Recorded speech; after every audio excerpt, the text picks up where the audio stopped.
Ya, saya pun teringin nak makan babi sebenarnya. Pun teringin nak makan babi sebenarnya.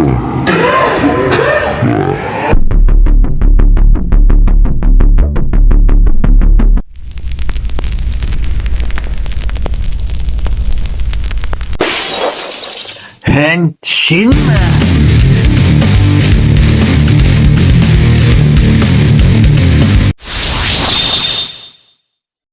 Begitu juga dengan ternakan babi. Ya. Buat dekat Kuala Langat, bantahan. Buat Bukit Pelantuk, bantahan. Hantar ke Benut pun bantah juga. Hantar ke Kampung Baru Cina pun confirm bantah juga. Tak payah bela, import aja. Import babi golek ataupun babi potong, macam ayam. Ayam bulat. Macam Singapura lagi ramai yang makan babi, tapi dia tak ada ternak. Jadi selamat. Saya tak kata babi ni bau. Saya ada kebun. Di kebun saya banyak babi. 15 ekor, 20 ekor sekali masuk. Kebetulan bila saya masuk je dia pun ada. Bila saya ada je dia pun masuk. Dan babi itu tak busuk. Memang tak busuk. Yang busuk ini adalah kandang menyelenggaranya tu. Mohon celahan. Itu yang menyebabkan busuk. Boleh saya celah sikit? Dan sebagai rakyat Malaysia, ya, saya pun teringin nak makan babi sebenarnya. Dan macam-macam binatang lain. Kan kita hidup cuma sekali kan. Cikgu, tapi mohon agama saya melarang untuk saya makan. Gopeng sebab itulah saya tak makan. Saya teringin makan biawak, ular. Saya suka, teringin. Tapi agama saya melarang, jadi saya tak makan. Dan walaupun begitu, agama saya tak pernah mengajar supaya saya hina orang yang makan. Saya menghormati, makanlah. Cuma kandangnya je busuk, kita import, jadi tak bau busuk. Mohon celah. Tak bolehlah kita bandingkan makanan-makanan lain. Budu lagi busuk, ya. Budu walaupun busuk sedap, sebab tu kita makan. Dan banyak lagi lah benda yang busuk tapi sedap. Sabar Brunam. Sahabat saya boleh celah sikit. Boleh saya celah sikit lah? Saya celah sikit tentang cadangan untuk import saya ingin merakamkan ucapan terima kasih dan penghargaan kepada pihak kerajaan, khususnya Kementerian Kewangan dan Kementerian Kesihatan Malaysia atas komitmen berterusan memperkukuh pelindungan kesihatan rakyat melalui inisiatif MySalam.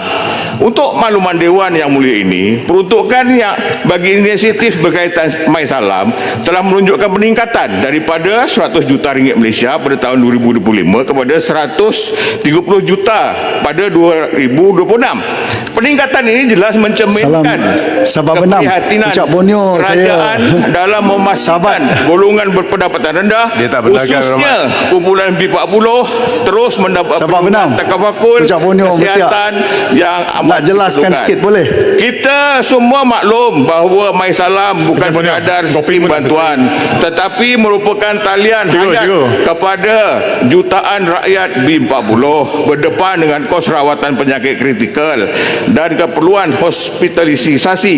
Di bandar, kemudahan kesihatan mungkin lebih mudah diakses, namun realitinya di kawasan luar bandar dan pedalaman, kadar kemiskinan adalah lebih tinggi, akses hospital lebih terhad, dan beban keuangan akibat sakit adalah jauh lebih berat. Sehubungan dengan itu, saya ingin memohon kerajaan dengan penuh hormat agar kerajaan mempertimbangkan penambahan peruntukan MySalam kepada 200 juta.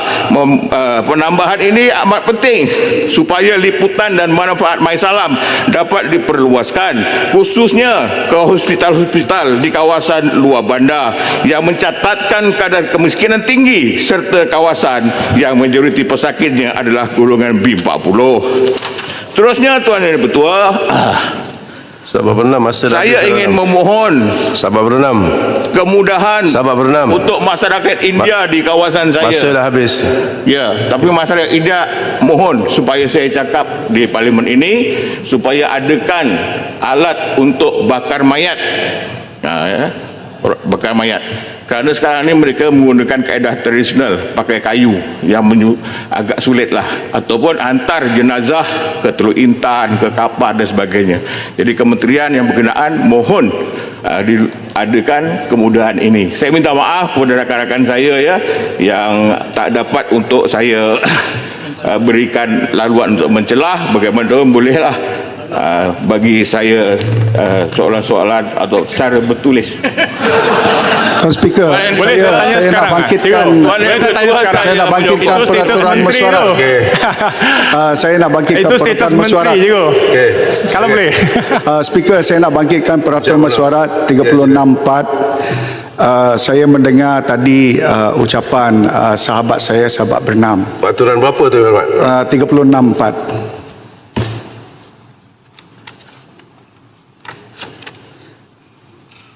Sebab beliau ada menyebut bahawa ada rakan-rakan ahli parlimen yang menyebut pasal makanan babi itu.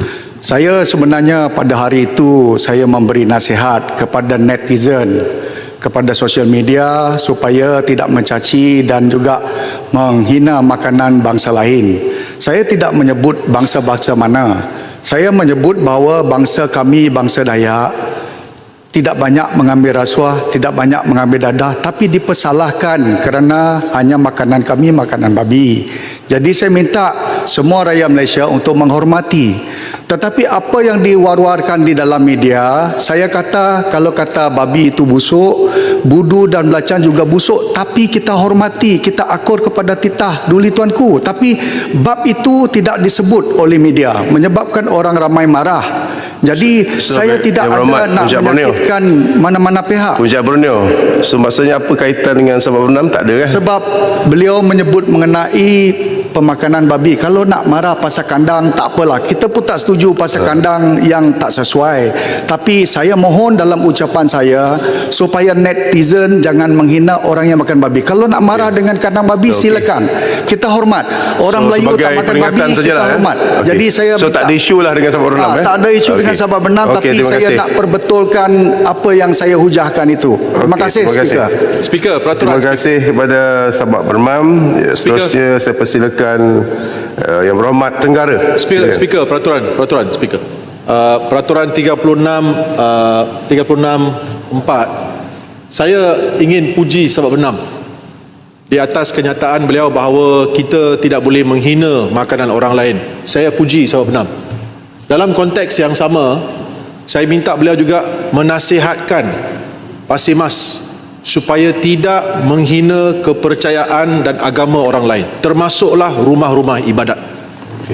Tidak ada mana-mana ahli parlimen amanah maupun UMNO, PKR yang menghina agama, termasuklah Bersatu.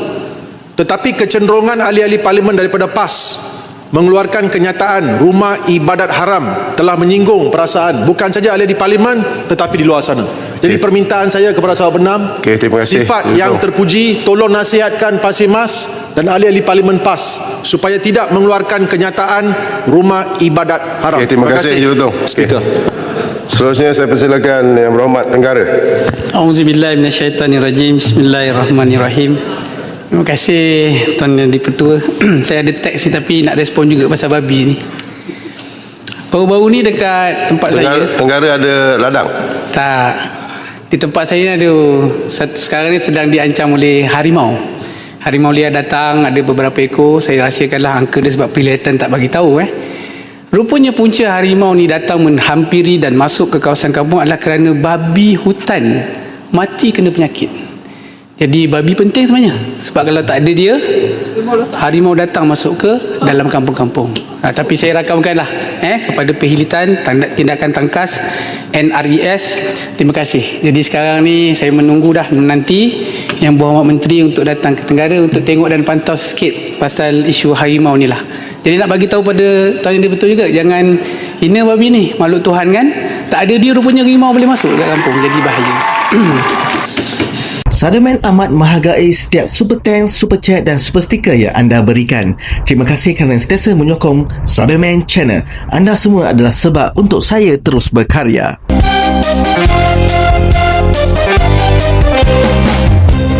Terima kasih kerana telah menyokong Sademan Channel. Jika anda merasakan video ini bermanfaat, sila subscribe dan share.